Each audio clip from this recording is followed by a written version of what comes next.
மேல்பாக்கம் அருகே நெடுஞ்சாலை பணிகள் நடைபெற்று வருகிறது. நெடுஞ்சாலைகள் குறுக்கே தனிநபருக்கு சொந்தமான விவசாய கிணறு மூடப்படுவதால் அப்பகுதி விவசாயிகளும் கிணற்றின் உரிமையாளரும் தர்ணாவில் ஈடுபட்டனர். ராணிப்பேட்டை மாவட்டம் அரக்கோணம் அடுத்த மேல்பாக்கம் கிராமத்தில் நெடுஞ்சாலை துறை பணியானது நடைபெற்று வருகிறது. இதற்கிடையே விவசாய நிலங்கள் கையகப்படுத்தப்பட்டு அவர்களுக்கு பணம் செலுத்தப்பட்டு பிறகு சாலை பணியானது நடைபெற்று வருகிறது.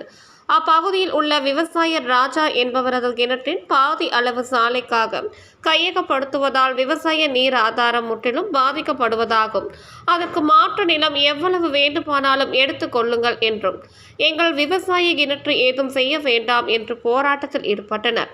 மேலும் தகவல் அறிந்து சம்பவ இடத்திற்கு விரைந்து வந்த அரக்கோணம் நகர காவல்துறையினர் மற்றும் அரக்கோணம் டிஎஸ்பி வெங்கடேசன் மற்றும் அரக்கோணம் வட்டாட்சியர் ஆகியோர் பேச்சுவார்த்தையில் கிணறு பாதிக்காமல் மாற்றுப்பாதை அமைக்கப்படும் என கூறியதை அடுத்து விவசாயிகள் போராட்டத்தை கைவிட்டனர்.